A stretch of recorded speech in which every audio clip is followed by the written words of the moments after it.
excuse me. Well, we just happen to have 2 Luas trams. Now this is a good indicator of how busy this line is. The frequency of these trams. They're just side by side now. One going to town. Actually, one going up to Broadstone and beyond the old Iffy Junction. So you have an aspect here where they're using 2 old railway alignments. Broadstone would have closed in 1936, and they repurposed that deep cutting up to Iffy Junction from Broadstone as the Luas line, which opened a couple of years ago. So the Luas, the tentacles are spreading all over Dublin, and here we have which was the terminus of the Luas line right up to October 2010, where they brought the alignment out to, they brought the Luas extension out to Brightslane, and I'd love to see it go over the viaduct at Loughnstown at Cherrywood there, but hopefully it will someday. There might be a stop there at the back of the hospital.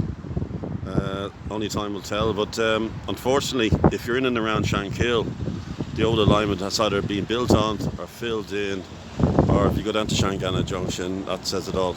Because within a few years of the closure of the Harcourt Street line, that whole area, the old junction area, which is now St Anne's Park and Shangana Park, was built on. So that meant that it's almost like the top and tail of the line. They took up the bridges very quickly down to Dundrome, and the Luas, the engineering of the Luas was a phenomenal job, but we had those Victorian embankments going through Ranelagh, and without the magnificent engineering of the Milltown Viaduct, magnificent limestone viaduct, you wouldn't have the Luas, because you needed those essential infrastructure to bring it down where it is now. Now the wall over there goes back to the Harcourt Street line days as well, and that eventually takes you down to the old station that I did a video on. If you check out my many videos, I've done over 40 at this stage over the last couple of months, but it's great to get back here, and the weather is getting better, and the days are getting longer, so I'm hoping to get out and about, and fingers crossed I can sort of expand on these videos. And it's great getting the feedback off many people on my YouTube channel as well, and I appreciate the donations. They mean a lot to me as well. So if hypothetically, if there's another Luas now, hypothetically, if the line had remained open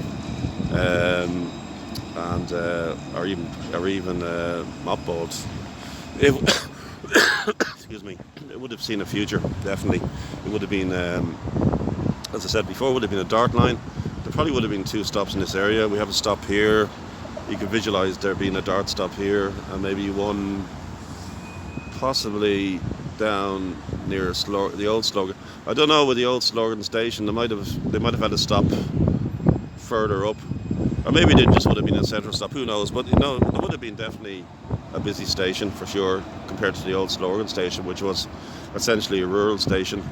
Now it would have gone through Foxrock, but the Foxrock area wouldn't have generated a lot of. So you feasibly could have had a loop line of a Luas from here, as we have now, right around Ballyogan and down to Carrick Mines. That could have been feasible. It could have been a loop line, because that generates. There's a big population there, and it generates a lot of business as well. So you could have had an integrated system for the Luas and for the Dart, but that wasn't to be, unfortunately. So please subscribe to my channel, and please make a donation. Would appreciate that, and hopefully I'll be out and about. I'm not too sure where, but out and about on my next video somewhere. Thank you.